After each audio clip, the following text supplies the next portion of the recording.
Hi, Blue Stemmers. Blue Stemmers. It's Miss Neeley and Damari. Damari, and we're here to read to you part 4, which is perfect because you're 4 years old, of the Nell of Gumbling, my extremely ordinary fairy tale life.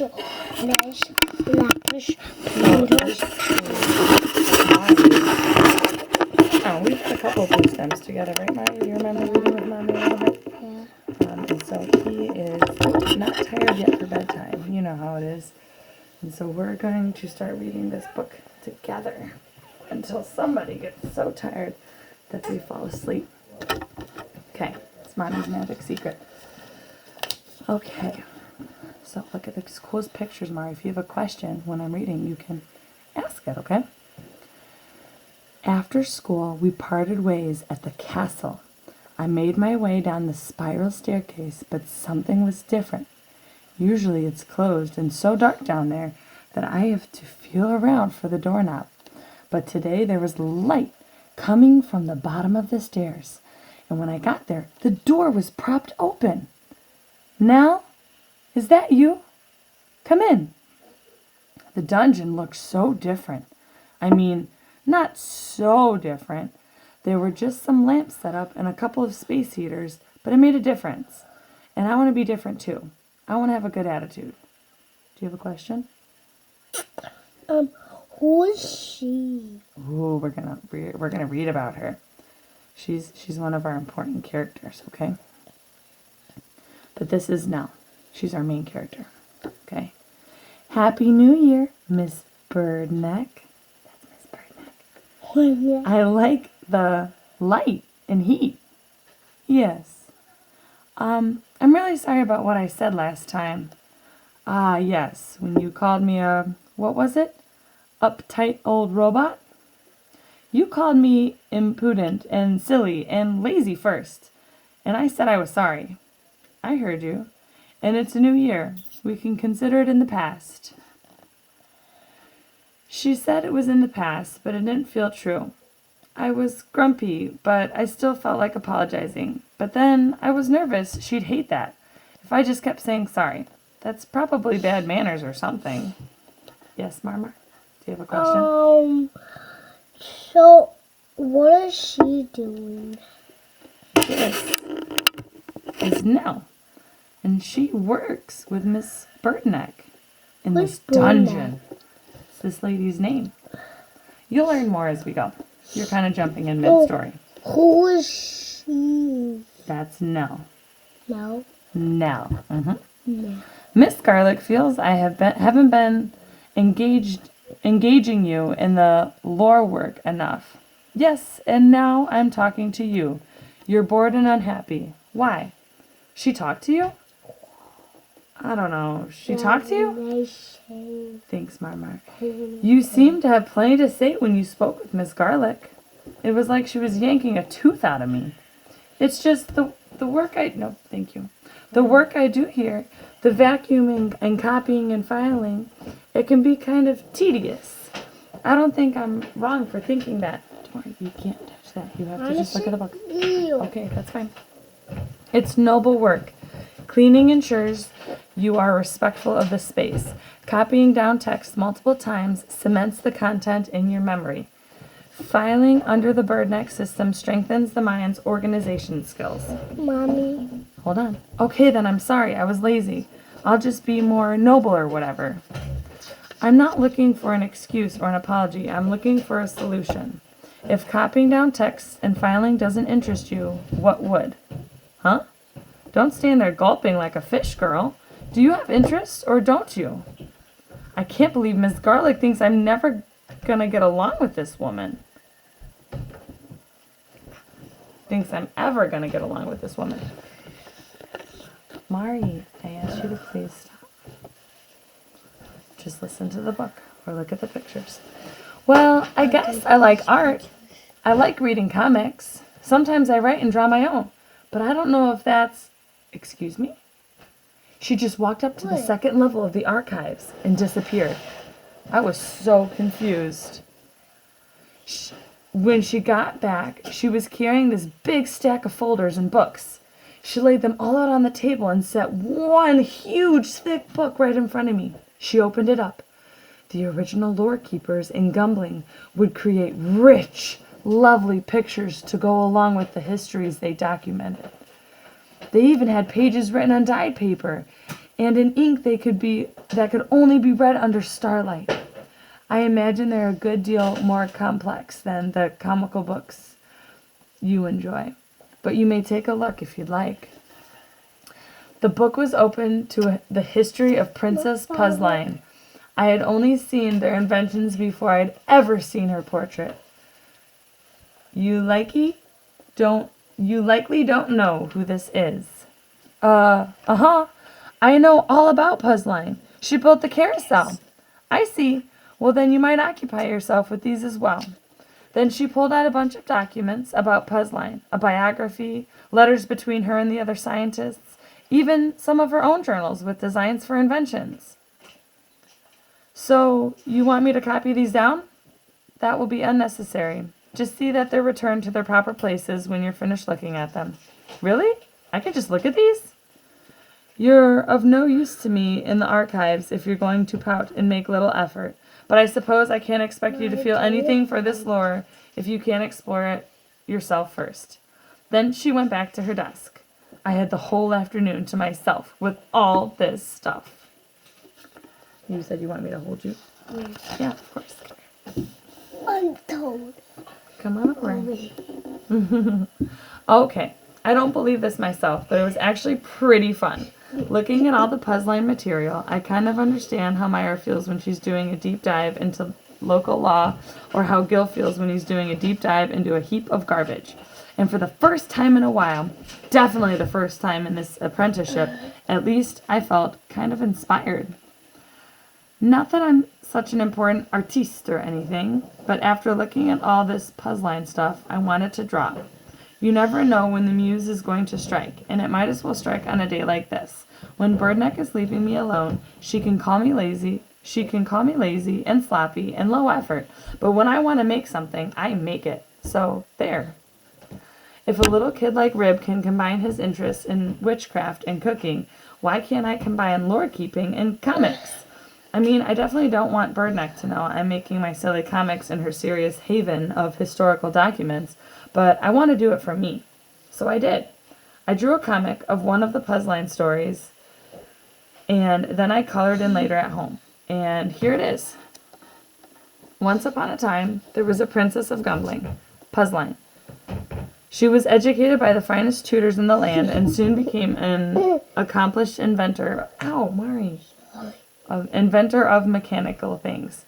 She invented a special telescope to better chart the stars in the sky, a special cart to better haul goods to market, and a special carousel for the children of Gumbling. But, as accomplished as Puzzline was, she often failed at her princessly duties, much to the queen's dismay. She spent all her time in her workshop, which made her late for appointments with foreign dignitaries. She had no royal bearing, for she paid no attention in her etiquette lessons. And she always looked a frightful mess, her gowns covered in sawdust and her fingers calloused from work. Her mother was at the end of her wits. Enough, Puzzline. You are a princess and you have responsibilities. This kingdom needs a princess who shows up to appointments on time, demonstrates proper etiquette, and always looks presentable. When her mother saw the cogwheel creation, she nearly fainted. None of this sounded very appealing to Puzzline. Good night.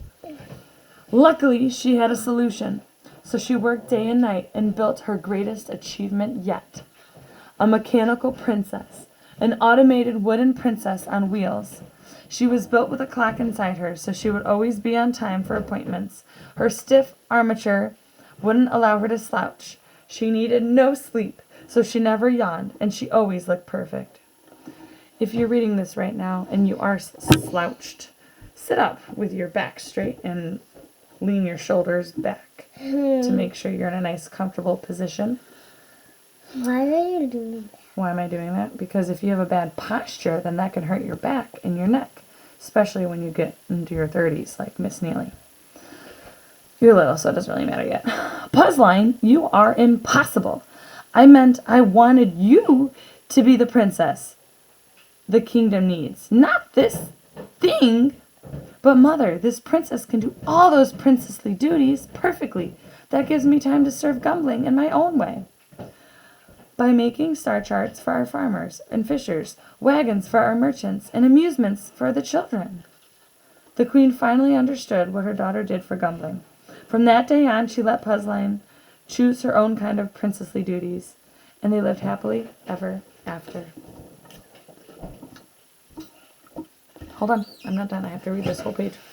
On the shoulder. Oh, you want to get ready to help me flip? Okay. Wait, that's 2 pages. Dear Journal, this is going to sound really wild. Hold on. But I think I figured out how to connect with lore keeping and find the fun in this apprenticeship. At least a little bit. I'm going to keep making comics. Birdneck's been giving me a bunch more independence in the archives. Be gentle with the page. Hey. Please stop.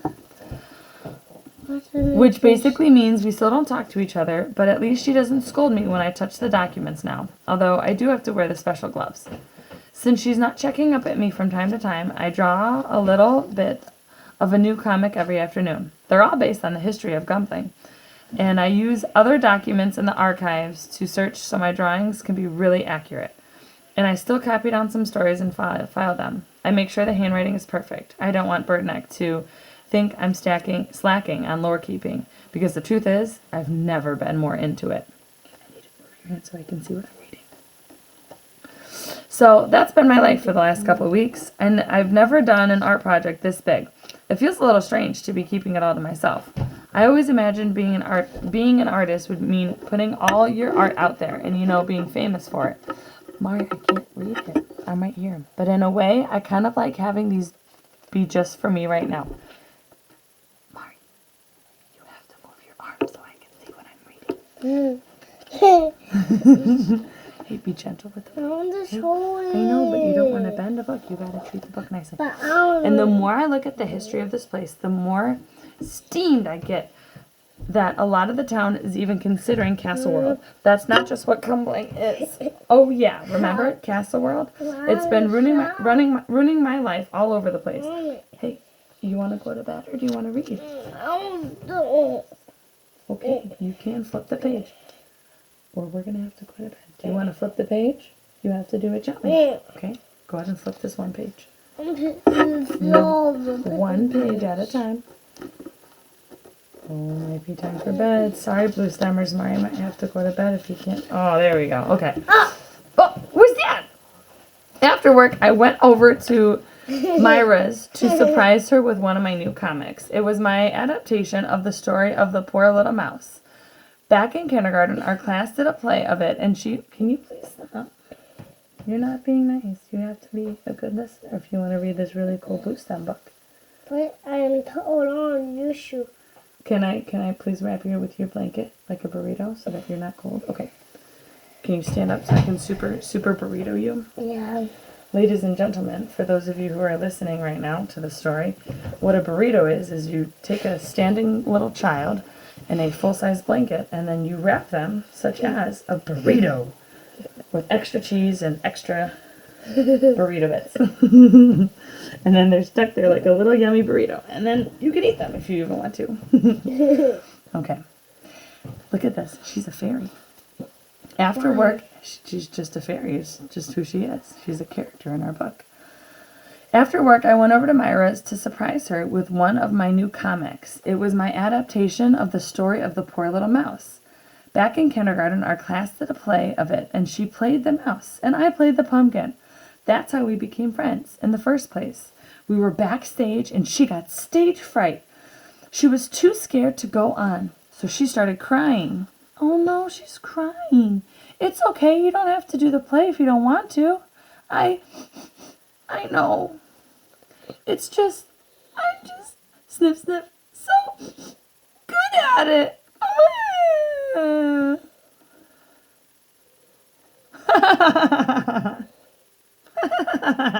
Look, they became friends. And what is she? A She's a pumpkin. So I thought she'd like to see the comic. We haven't been hanging out as much lately. She's been so busy with Rosa Soul, and I don't know, it's just been harder. Mar, I can't see. Get your big head over here. Go right up now. The girl's in Myra's room. When I got to the third wish, her dad said, out of the burrito? Already? No, my burrito. Come back. Okay, bye, burrito. I didn't know if he meant Myra's sister was home or what. But when I opened Myra's door, it wasn't her sister. It was Leabelle. They were making buttons and protest signs, but mostly they were laughing and having fun. The buttons and protest signs were just a byproduct of their apparent new best friendship. Ooh, friendship drama. I can only imagine what's on the next page. Based on Leabelle getting the apprenticeship that Nell wanted, and now that she's with her best friend, I can smell some jealousy in the air. Ugh, my burrito came back. Okay, can you help me flip this page, please? Mom, can you Yes. wrap me over here? Back to a burrito. Okay. Oh, now we're a burping burrito. Okay. Hey, Nell. Hi, Nell. There was a pretty significant pause. I clearly interrupted a lot of fun, and I felt too awkward to stay. I didn't know you were busy tonight. Sorry, I'll just see you at school. I closed the door, but a couple of seconds later, Myra came out and followed me. What was that? I should have checked before I came over. You can still, stay and hang out if you want. I don't think so. You and Leabelle have your own thing. I just messed it up. What would you do in this situation? What would you do, Marmar? Would you stay with your best friend and make a new friend? Or would you leave like how Nell is leaving? Would you leave? Or would you stay with your friend? I'll say You would stay with your friend. You think she's being kind of weird, kind of silly? She's not talking about her feelings, right? Like if she feels jealous, she should just tell Myra, right? And say, hey, why didn't you invite me over too? Let's see what her friend says. I've been meaning to tell you, Leabelle and I just sort of been bonding over anti-castle world stuff. She came to a lot of those meetings over vacation, and we've been hanging out more. She made these pins too, see? I didn't want to look. I know I'm being a baby. I know! I'm sure that no, thank you. You have to know because it's looking at the book. My students are going to watch this video and they're going to read along with what Mommy's reading. I'm sure they're great. She's super talented. No, I knew you'd be like this. What? I'm serious. She's better at me than everything else. Why wouldn't she be a perfect best friend upgrade? I'm allowed to have new friends. It doesn't mean I don't still love you, even if you're being kind of difficult. Well, okay, I'll leave and then I won't be a problem for you. Fine. Okay, bye. I know I don't have a monopoly on Myra's friendship. I know I'm overreacting, but she obviously knew I would have feelings about this because she didn't want to tell me. So it's not like I'm in the right here. I'm literally never right when I'm having a fight with Myra, but I am hurt. And that's not nothing, is it? She has a right to be sad. On the way home, I passed Viola, leaving my house. You were working till this late? I just went back to return the chisel your dad let me borrow. You borrowed a chisel? I'm actually phenomenal at star chiseling. And I've had more free time lately since what? Whatever, you probably know anyway. Since your best friend stole my best friend. Oh. They're just doing all this anti-castle world stuff. It's not a big deal. Please, Nell, you're as annoyed about it as I am. I didn't know what to say to that. Maybe I am? I don't want to be. Speaking of Castle World, I saw their Royal Highnesses at your house just as I was leaving. Something I should know? What? I don't know what you're talking about. Uh-huh. Au revoir now. She kept going, and I walked to the house. Rib and Schmitty were on the porch. What's going on? The prince and princess are inside. She means the hotel people. They're talking with Dad and Pa. I sat by the door and eavesdropped. Listen. Oh, yeah, I know it's a bad habit, but I did it. Listen, we'd love to bring you guys in on this, but you've got to give us something to work with here.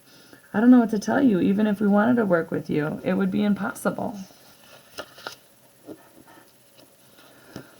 Star stuff is an incredibly clean, vital energy source for Gumbling, but we wouldn't have the capacity to power something this extravagant as Castle World. It would just be too inefficient and too wasteful. That's what I thought. Too bad. I suppose we'll have to call in a few favors and set up our own power grid. Good luck hanging on to your farm when we do. That's ridiculous. We're just being practical. We need power that your little star system just can't supply. It's sad. You're not the only business in Gumbling that won't cooperate. We have to bring in all new food suppliers, energy merchandise, entertainment, a security force. It's really a shame. So you've just come here to threaten us? Well, duh. It's fine. We don't want anything to do with your business anyway. No one in Gumbling is going to stand for it. Kindly get out of our home. We all scooted out of the great big developer's way. They didn't even see us. Schmitty and Rib were still a little scared to go inside, but I went in. Oh, Nell, there you are. Hiya, Gumblebun. Were you really going to work with those people? Not really. We wanted to see what we were up against. Now we know. They want to put us out of business. They want to put everyone in town out of business. Don't scare her, Malabai. It's okay. I know what's going on. I went to a council thing with Myra. Where's Myra? Her friend, her fairy friend. But I didn't know it was getting this serious and bad. I wish I could do something. Myra's at least trying, but I don't think she wants me to get involved. I'm no good at this kind of political stuff. I don't really understand all the legal speak either, Pumpkin. But the first step to getting involved is caring, and it sounds to me like you care a whole lot what happens to our town and the people in it. And maybe this is Myra's forte, but everyone's got something to offer. Don't forget that. The only people who win if we feel too shy or too unqualified or too unimportant to fight are people like the great man Bigby's. I guess you're right. I'm happy Dad and Pa trust me enough to talk to me about this kind of stuff now that I'm old enough. But it's also hard to hear. I don't want them to worry about the farm, about taking care of us. I want to take care of them too, but I feel too little. Old enough and too little feel like the same thing to me right now. I'm guessing you're not feeling your best today. Yeah, sort of. Do you want to talk about it? I don't know. Maybe. Yeah. Okay. Well, Rib made cookies. Do you want to cook cookie about it? Sure. Yeah. Papa always knows how to make me feel a little better. I don't know how he does it, but he knows. It's about you and Myra. Should I try to help or should I just listen? Just listen. I wish I knew how to keep up. Myra's so good at her job and she loves it so much, and it's inspired me to take action with all the Castle World stuff. She's so put together, and it makes sense that she'd be friends with Leabelle now because Leabelle has it all figured out too. Like, they're just two people who are good at everything and know what they want. I feel so left out. And Gil's great, but he can't be my best friend. And Viola doesn't have a best friend anymore. And I don't want to be her best friend. It's like I wish I could go back in time, to before the apprenticeships and Castle World and everything. But I wouldn't want to take all this new stuff away from Myra because it makes her happy. I just want to stop feeling jealous and bad. That's not as easy as you want it to be, huh? Nope. Dear Journal, today was kind of wild. I mean, home and school were normal enough. Even though I didn't talk to Myra, I kind of wanted to. But she didn't talk to me first. You know how it is. Then, when I get to Birdneck's, she was locking up the dungeon. We're going on a field trip. We are? Where? We're picking up some very unique books from a friend of mine. So we walked up the stairs and out of the castle. It was nice being outside with the snow melting and the sun out. I'd never seen Birdneck in natural light before. She looks less like a scary wax figure. But I started to get scared all over again when we entered the I forest. have a ponytail. Can you have a ponytail? Yeah. Yeah, I'll put you in a ponytail soon. That's when I realized where we were going. This is the way to Yabulga's hut, isn't it? That's right. I gulped. It's not that I'm afraid of your Bolga exactly. I mean, if Birdneck isn't scared to go over there, I shouldn't be. But then I remember that children are always told to stay far away from her hut or something bad will happen. And I remember that she said she was going to eat the king, and I'm a little scared. Would you be scared of the witch? No. No, of course you're not. You're a brave little boy. Here, let's cover you up. Is that really a witch? Well, let's see. Birdneck must have sensed that I was nervous when we got to Yabolga's moldy moss door. Mercy, girl, stop shuddering. She won't turn you into a frog. I've specifically asked her not to. When Yabolga opened the door, the first thing I noticed about her was that she wasn't there. She was way, way across the room. She must have enchanted the door open. We went in, and she puttered over to us. She was really small. She couldn't have been more than 4 plunks tall. She stood right in front of me and squinted. You're at odds with someone very important to you, and you like fest eye rolls with a soft-boiled egg on top. Huh? Yaba, no mind reading. If you please, it's rude. Sit, sit. The tea will get cold. When we sat down, Yabolga's cat jumped on my lap. Scared of a little pussycat, are you? No, I'm okay. She's a nice girl. Ooh. The cat was really warm. You could feel her ribs, but her tummy was still big, and she didn't have a lot of fur. She was almost bald in some places, like she had a bad haircut. Any news from the outside then, Bertie? Nothing you'd like, I'm afraid. The council is still considering the developer's proposal. I had to eat the both of them. Oh my gosh. Oh, it's a joke. No one gets my jokes, but it's worked when I told that lubberly I'd eat him, didn't I? Haven't had a single rotten king since, till these so-called royals waltzed into town with their stinky hotel idea. Can't you do something about them, Yaba? You don't think I'd like to. They're playing a different game, Erla. My tricks don't work as well as they used to. Not in this modern world. I'm old and tired. Getting King Lubberly out of the castle was my last great triumph, and that was 100 blasted years ago. Besides, that was where a freebie? I only had to use my wits, no magic.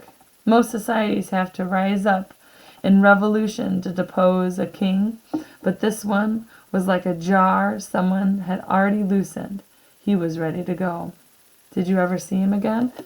Only one more time, and that was quite enough. The fool, talking some gumble-jumble about leaving a bequest. What? Bequest? I said. You're not the king anymore. Go away before I eat you. If you keep saying you'll eat people and never follow through, it's gonna lose some of its power. Kind of like the boy who cried wolf, or kind of like, what is it called? Not a threatless threat, but if I keep saying I'm gonna do something, yeah, eventually people are not gonna believe me. You're probably right. Anyway, I'll get you those books. She snapped, and a couple of marked-up spell books from her personal collection floated over to us.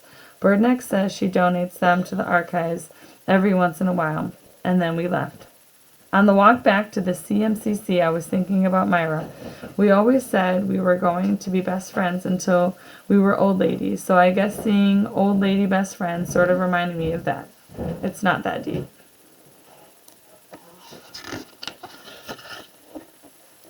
So, how long have you and your Bolga been friends? Ages, it seems, but then again, we often go a long time without seeing each other. Doesn't that make it hard to be friends? We are 2 women with very different lives. I have little interest in her witchcraft, and she has no interest in my archives, so we spend much of our time apart. 2 people needn't be in total sync to be close. What a childish notion. Childish? What does she know about friendship? It's probably been a million years since she had a sleepover, and besides, it's important to share things with your friends. Myra and I have always had a lot in common. We both like flowers and reading and pretending and puzzles, and I mean, that's all little kid stuff that we liked when we were little. Now I guess I like comics, and she likes her job and her activism and all this important stuff that I'm not really a part of anymore. Maybe we're more like Birdneck and Yabolga than I thought. I don't believe you can still be best friends if you've grown apart so much. That doesn't make sense, but I miss Myra a lot, too. I can't wait to tell Rib about this. He's not going to believe I met Yabolga. Don't get me wrong, it was pretty creepy. I've read all these stories about the spells she casts and the curses she places, and she's not someone I would want to push too far.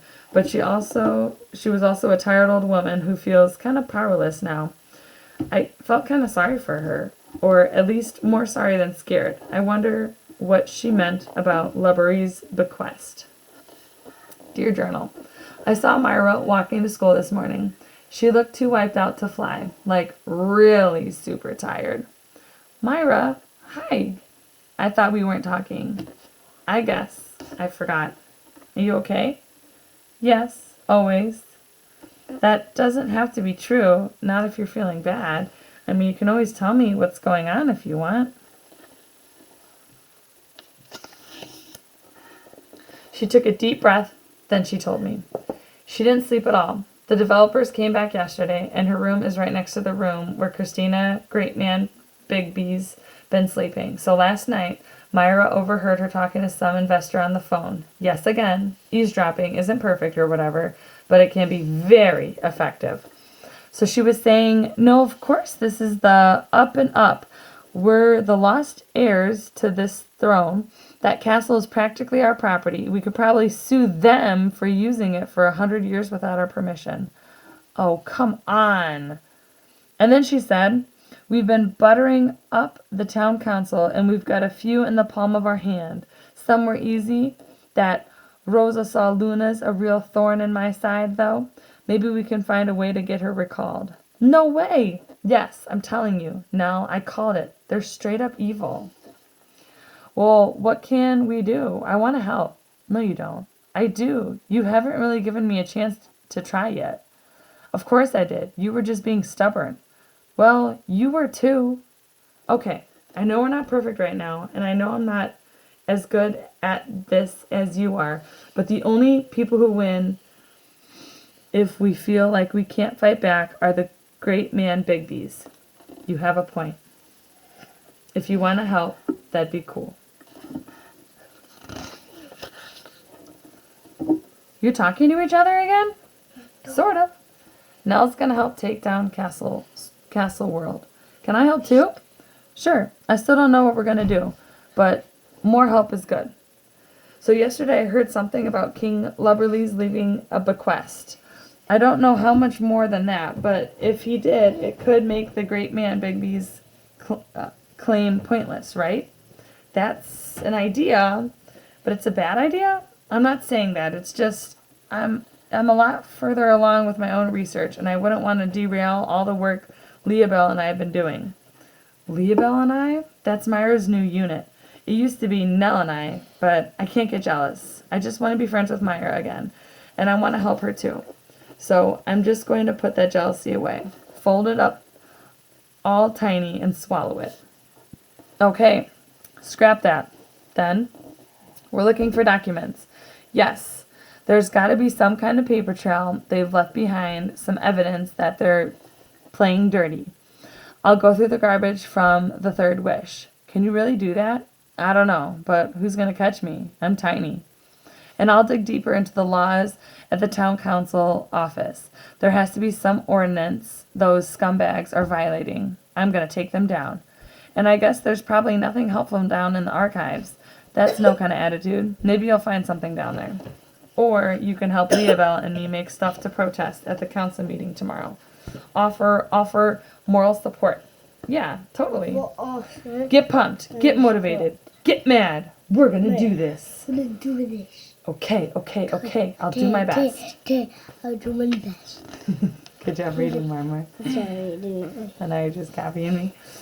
So I went down to the dungeon after school, feeling a little useless when I got there. Burtneck was at her desk, looking at a scroll with her super fine magnifying glasses. What are you looking at? Lenore, please. I am trying to concentrate on something very important, and I do not need any distraction. Whatever. Can't be helpful out there. Why would I be helpful here? She sat up straight, then spun around and took off the glasses. And what, pray tell, does that mean? Nothing. Never mind. Commit, child. You had the thought, now finish it. It'll just... I want to help take down Castle World, and I can't. And I'm not complaining about being bored, I swear. The lore's actually been somewhat, sort of interesting. I want to do something for the cause, but all I can do is shuffle papers around down here. Your enthusiasm is staggering. But I wish I could do something to make a difference. And lore keeping doesn't make a difference. It's not important. I didn't say that.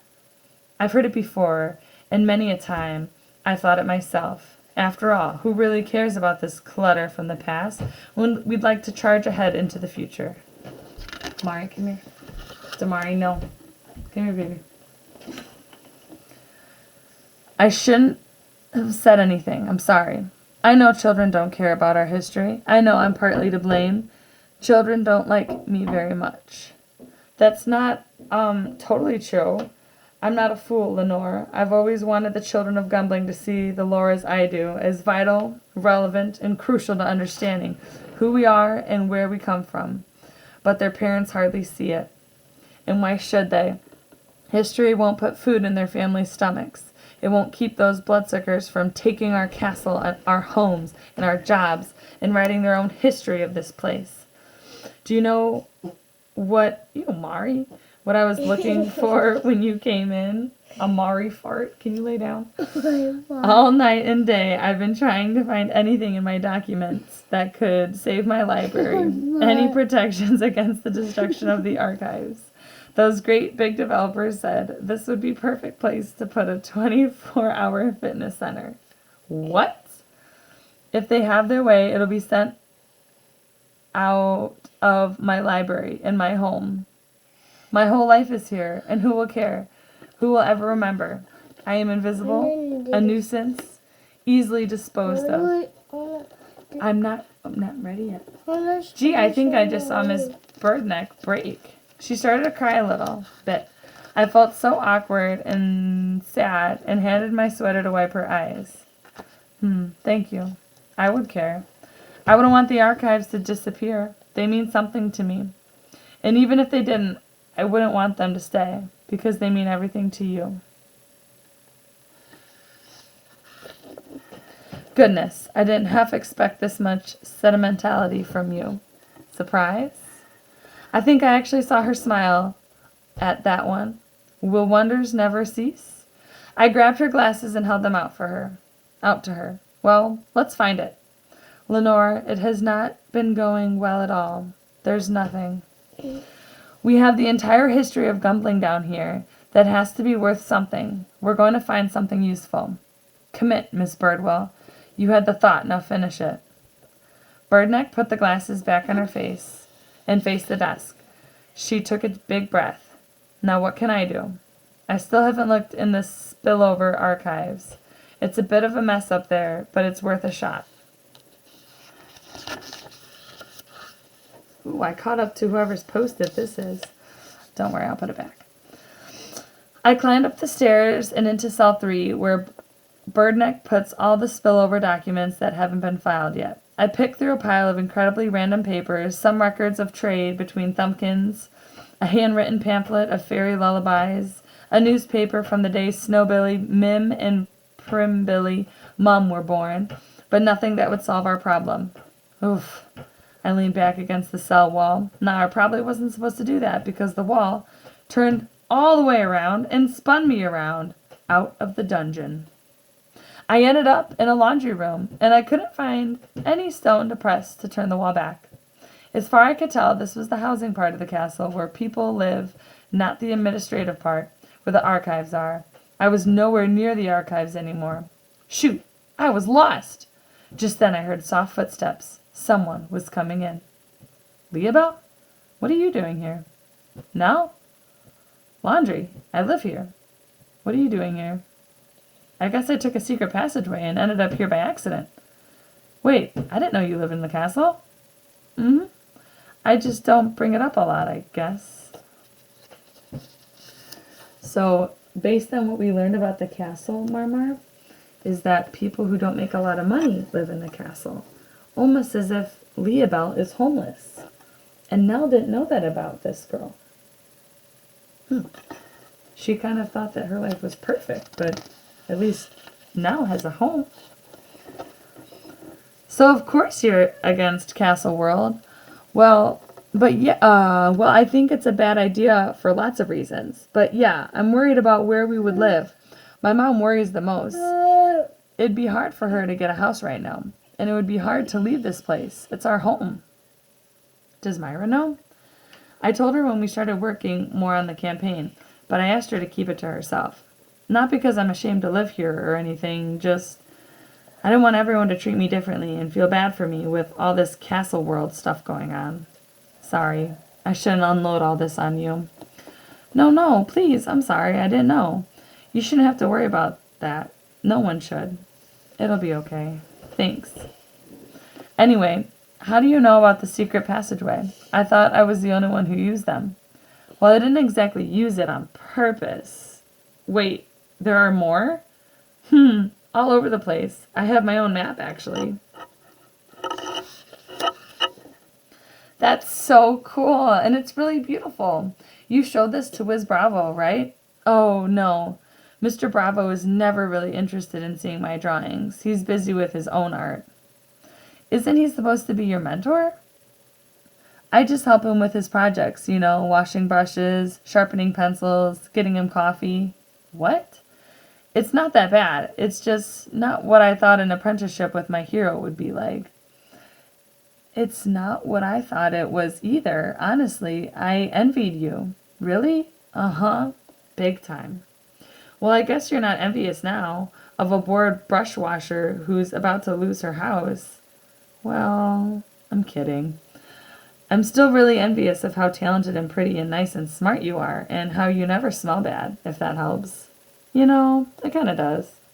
Then I told her how I was trying to find the ex-king's bequest to stop GBD from building Castle World, but it was impossible because Lubberly left the castle and the kingdom without a trace. Oh, he didn't leave the castle. Huh? At least, I don't think he did. She led me down the hall to her family's apartment. We went into her room, and she sat me down on the floor.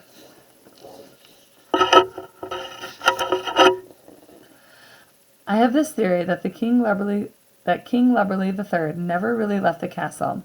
I think he moved in as a new person when it turned into public housing. Why do you think that? Leobel pointed to a brick on the wall. It had names scratched into it. Herbert Blithely. Herbert Blithely. Or Blythley. Herbert Blythley. No. She opened her sketchbook and scrawled down the name, and then she mixed up the letters, and it's an anagram. Oh, I get it. Lubberly III. You're seriously brilliant. Thank you. But what does it mean? I don't know. Do robot mice mean anything to you? Huh? Leobel knocked on the Herbert Blythley brick, and it popped out of the wall. That must have triggered something, because a moment later this little wooden mouse on a spring popped out of the hole. It fidgeted, made a squeaking sound, and then popped back in. Then it came back out and did it again, like a cuckoo clock. And that's all that ever happens. Is that anything? Huh, I don't know. The mouse looks like something Princess Puzzline made. Like the carousel? There's gotta be something else. Can I see that brick? Sure. She handed me the brick, and I shook it. It sounded hollow. So I felt around for any irregular patches. This one part felt uneven, like a notch. And when I pushed against it, the brick opened up, and a scroll rolled out. Here it is. If you seek the key to Gumbling, then Child of Gumbling, heed. Look first from the tiny place where I was trapped and freed. Where was Lubberly trapped and freed? I haven't really heard these stories since I was a little kid. I think Lubberly wrote this, but I think he's talking about the mouse. The robot mouse? Can you meet me in the town square tomorrow? I'd really like to, but I'm supposed to go help Miss Bravo paint the ceiling of the opera house tomorrow. You sure? I feel like we're onto something here. I shouldn't ditch, but good luck. We ran back to the laundry room, and Leobel showed me how to get back through the wall. You had to pull on a sconce. I rushed from the spillover archives to the main library and ran all the way up to Birdneck. Birdneck! Huff! Miss Birdneck! I think I have something. Already? What is it? I think I can find Lubberly's bequest. I caught Myra and Gil at the third wish. I told them about the brick and Leobel's genius letter scrambling and the mouse and the scroll and everything. Long story short, we could find the key to the kingdom. And if we have that, we can make the great big developers go away. Really now? It seems kind of a long shot. We shouldn't waste our time. It's not going to be a waste of time. Why can't you trust me? I know this has been your thing, Myra. I promise I don't want to throw away all your hard work, but this feels like it could be big. It's not like either of us found anything today. I'm in. Come on, Myra. We're not going to get anywhere without you. Fine, but if it doesn't work, I'll reserve the right to say I told you so. I can accept that. Great, but no one tell my mom. She says treasure hunts are the leading cause of injury in children aged 9 to 14. Dear Journal, today is the big day for lots of reasons. Today we are going on our quest to find the key of Gumbling, but it's also a big day for a bad reason. Tonight is the town council meeting, where they'll officially decide if great big developers can do Castle World. But we're going to stop them. We're going to get the key. I met Myra and Gil in Poor Little Mouse Square. So what now? There's nothing here. We search over there in the statues of the poor little mouse. The clue didn't say look at the place where he was trapped and freed. It said look from it. How are we supposed to do that? We can't get in there. It's tiny. I'm tiny. Hold it steady. My mom's going to kill me if I drown. I look from here. Yeah, what do you see? Not much. I see the music store, the healthcare center, the third wish. See if you can look at the exact angle the mouse is looking. Okay, Captain. Wait, I see something. Myra, go up to your room. Huh? Go up there and open the window and reach out to your right. Okay. Myra went inside and reappeared at her window. She reached and felt the edge of a pocket in the wall. Whatever this is, I can't get it from here. So Myra climbed out the window and got her wings going. I'd never seen her flying this high. She grabbed something in the pocket and flapped it over to us. Whew, good thing I've been working these bad boys out. Myra, yes. What'd you find? It was a little statuette of the Thumbkin from the story, Jingle Yoinkoff, pointing at the mouse statue. There was another scroll tied around Jingle's leg. Now, from a former ruler's throne, may you behold the purple stone. Purple stone? Huh? Is that from a story? None I can think of. Oh, there goes my weirdo walking up the stairs. I think, nah, that wouldn't work. What is it? There are no bad ideas right now. All right, let's go.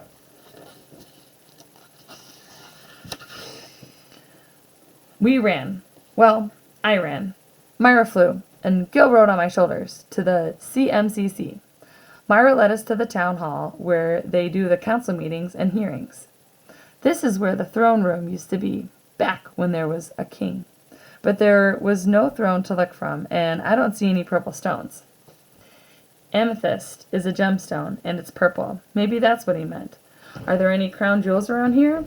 Purple stone, purple stone, purple stone. Eureka! I knew if I kept saying purple stone, someone would get it. Myra went over to the window and drew the curtains to let in the light. There was a huge stained glass window, and it cast colorful light all over the floor. And there you go! Good one, Myra! She smiled. Maybe that means she likes me a little again. So we combed the floor until we found one stone that was completely covered in purple light. We pried it loose. There was a glittering gold chain with a locket hanging from the bottom of the stone. When we opened the locket, there was a scroll inside, but this one was on black paper. There wasn't any writing on it. Dead end. Maybe not, Nell. Let me see that locket again. She showed us the front of the locket. Just as I thought, there's no such thing as a dead end for a Didwell, Gilligan. See, I thought I recognized the fairy glyph.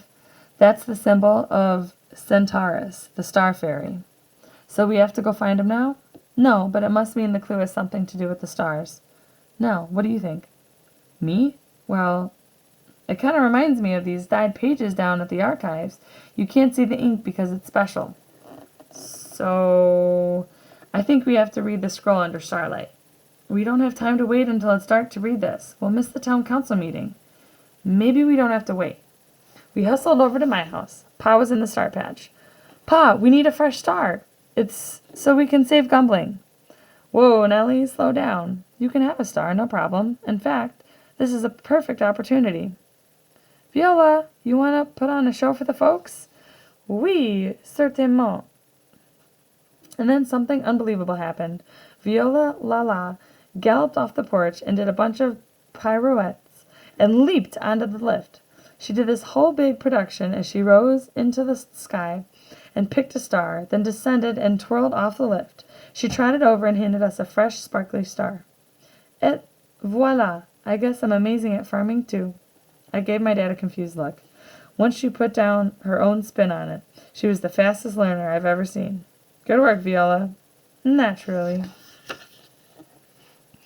So we huddled up to read the clue under the starlight, but then Viola butted her horn in. What are you even doing? We're on a mission to find the key to the kingdom and stop Castle World. But you wouldn't be interested. You've already made it clear you want Castle World to happen. Oh, that? I changed my mind. I thought you wanted your mom to do her shows. Those GBD ghouls were very rude to dear Maman, actually. They want to do some tacky show with a name artist in residence instead. They make me ill.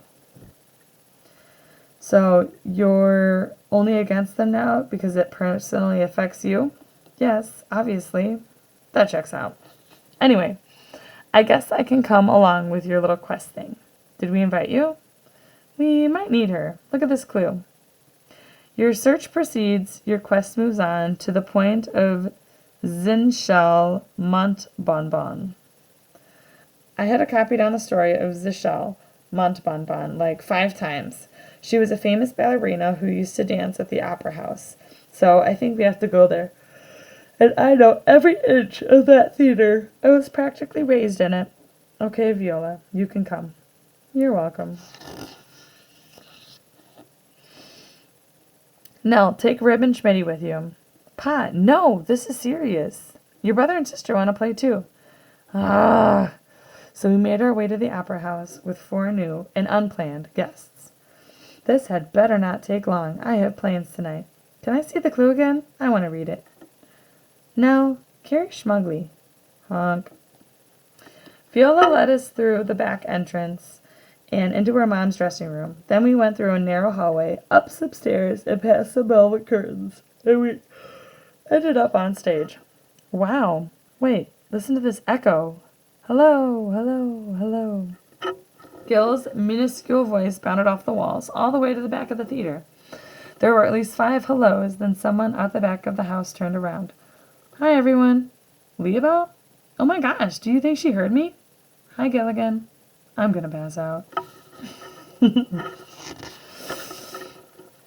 I thought you had to work. I do. Watch this. Laura Beth, more orange. Leabo mixed a cup of red and yellow oil paint. She put it on a tray that was on its pulley system and hoisted it up to the ceiling. Wiz Bravo was up there, painting a starry sky. He picked up the cup. It's Lumpy, Leabri. Does he know your name? He's gotten close a couple times. How's your thing going? We're still hunting clues, but I think we might actually find the key to Gumbling. Maybe. They're making more progress now than that I'm with them. We're looking for something here in the opera house. You should come. I guess he's not going to notice if I take a teeny tiny break. Do you know where we could find Ginchel's point? Come with me. She showed us out of the theater and into the lobby. The walls were painted with a mural of the story of Giselle. We walked right up to the part of the painting. Giselle was kind of gesturing to her fiddle guy. This is the painting he did in the fall. The one I was telling you about. See how it's kind of like a comic? She could be pointing, right? Giselle's point? Could it be that? No, don't be rude. I'm sorry, I thought that might help.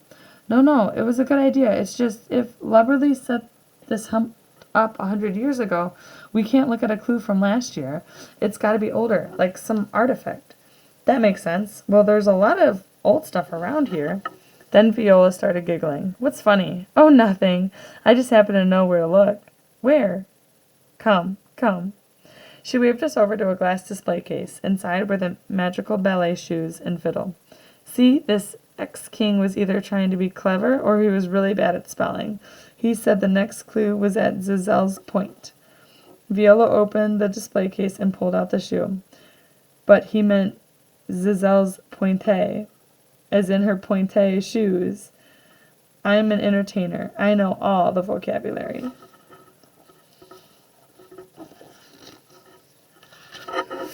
She pulled another scroll out from behind the insole. Et voila. Though shoes and fiddles aren't the same, go back to the place whence we came. Whence? What's a whence? It means from where. We're looking for the place that the shoes and the violin came from. But they come from entirely different places. Shoes are made by cobblers and violins are made by luthiers. Do you know every word? But they've got to have something in common because both the shoes and the violin were magic. That's right, they were enchanted. So every time Giselle danced or the fiddler played, they'd be transported to this theater. But what made them magic? A potion? A spell? I think I know. Really? Ballet shoes have a rubber box in them, right? And violins are made of wood. There's this one tree in Gumbling, a gumble bloom. Its wood is enchanted, and so is the sap, which you could use to make a rubber box. Rube pulled out his pocket encyclopedia of magic and flipped to a page in the middle. The gumble bloom tree. This rare and peculiar tree grows along the southern bank of the Gumbling River. Its wood and sap may be used to enchant ordinary objects. It can be easily identified by its sloping trunk and its pink and white blossoms, which bloom in the springtime. Ribbo, you little wizard! Good thinking, Ribwort. Well, I guess you should go find that tree. Lee, you have to come. I'm going to be so bored if you don't come with.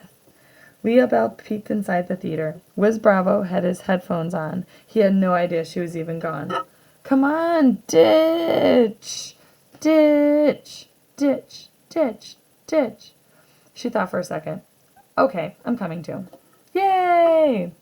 So we ditched the opera house and went up the hill and over the bridge to the southern bank of the Gumbling River, right across from the CMCC. Meyer kept checking her watch. We don't have much time. The council meeting starts in 2 hours. There were lots of trees, but only one with a sloping trunk and pink and white blossoms. The gumble bloom tree. We got to the tree, but there weren't any notes anywhere. I climbed up to see if there were any clues hanging from the branches. Nothing except I got a new scrape. Come on, tree. We dug up the dirt all around the base. Nothing. Gil wandered around to the back of the trunk where there was this really big knothole. He stepped onto the edge of it. Maybe there's a clue stuffed in here? Ah! Oh no! So Myra flew down to go grab him. A moment later, she came up with Gil in her hand. So apparently this tree is an entrance to the catacombs. It's dark and creepy, but what we're looking for is probably down there. Are you all right, Gilligan? He's fine. Before he could hit the ground, his shirt caught on this. Ew! Cool. So we have to go down there? Mm-hmm. We do? Okay, I'm in. Me too. Ugh, fine. I'm so excited. Honk. Myra flew Gil down first. Leah slid down after. Then Viola went down, trying not to touch anything. Myra flew back up for Schmitty. Now it was just me and Rib. He was trembling. I'm not going to make you go in, buddy. But everyone else did. You don't have to, but be everyone else. You've already helped a lot today. You got us here. If we do go in, I promise I'll take care of you, but I'm going to help you if it gets scary. But you don't have to go. Will it be really dark? Maybe, but guess what? I've still got my charging star.